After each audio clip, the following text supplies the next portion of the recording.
jarama wake.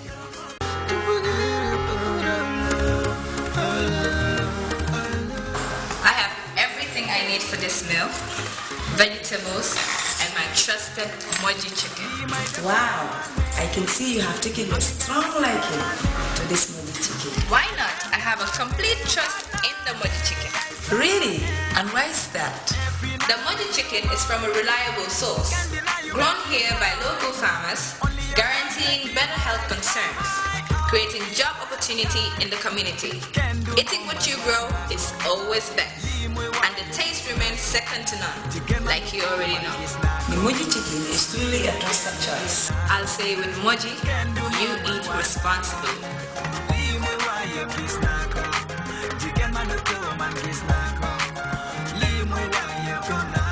You're the only one I want. I swear, you're the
News. First, we begin with the headlines.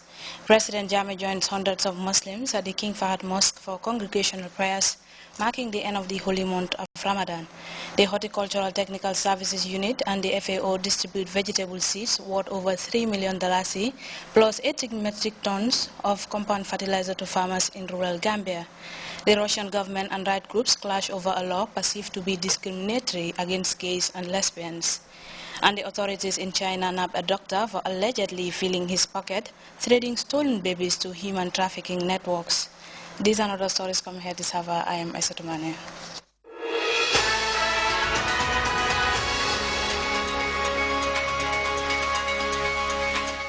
Thank you for joining us. Congratulatory messages addressed to the head of state continue to pour in at the State House.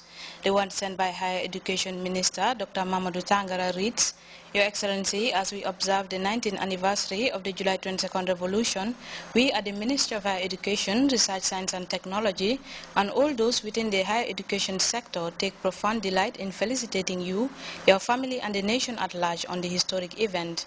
While we acknowledge and celebrate the huge successes registered over these years in the various sectors of the country, particularly in the education sector, we recognize that all this could not have been achieved without your exemplary leadership, valor, and most importantly, the political will that continue to propel our development efforts.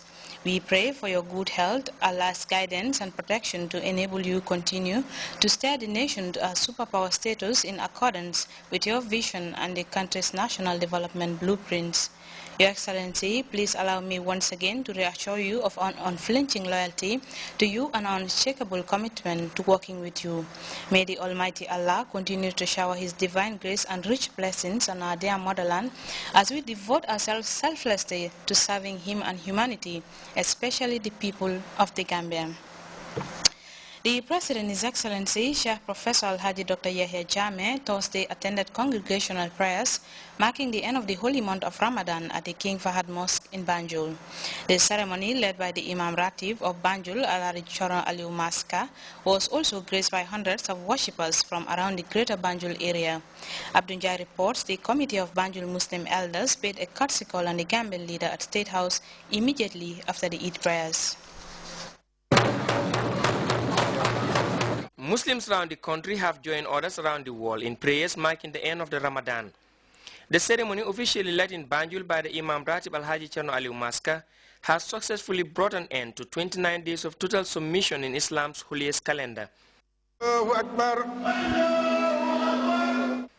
Behind him is a congregation comprising the President, His Excellency Sheikh Professor Dr. Yahya Jammeh, cabinet ministers and religious figures observing this important religious rite, tied to nothing more than 2 rakats, characterized by several other postures.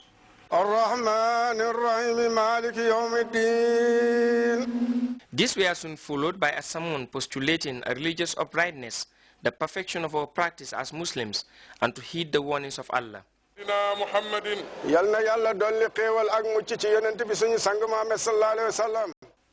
Imam Choron Aliu Maska used the occasion to pray for the nation, its leader and people, stressing the importance of peace and tranquility.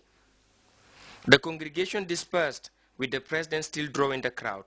Hundreds of them have gathered to get a glance of him leave the premises of the King Fahad. His convoy drove through the streets of the capital city, heading to the State House for a meeting with the Committee of Banjul Muslim Elders.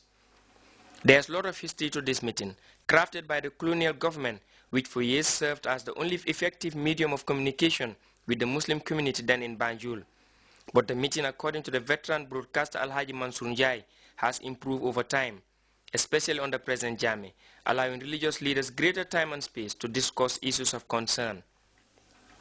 Opening the session, the Imam Ratib of Banjul Alhaji Choron Aliu Maska again called for discipline as the only moral safeguard for families in the present time. His statement is one that urges total reflection on the trials and struggles of the religion, maturing on the contributions of representatives of the various tribes in the Gambia.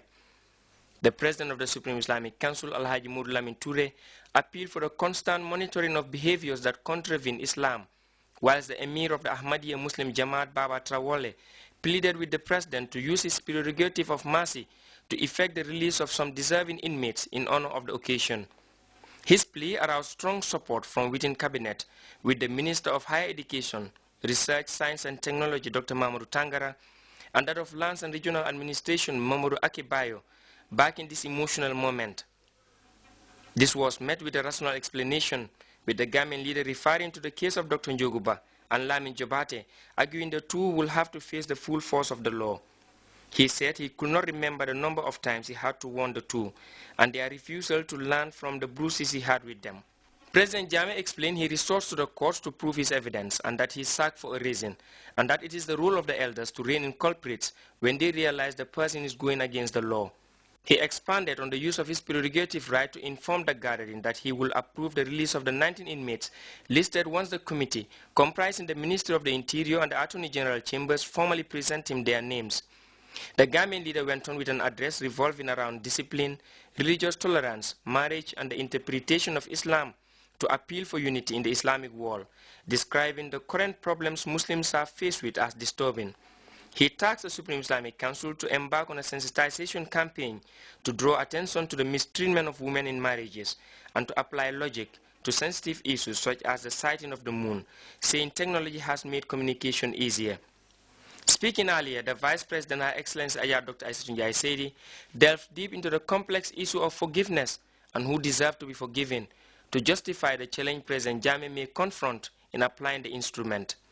The Secretary General and the head of the Civil Service, Mamadou Sabali, who doubles as the Minister for Presidential Affairs, called on the elders to rein in family members tarnishing the image of the country online and to immortalize themes issued by the President on such occasions.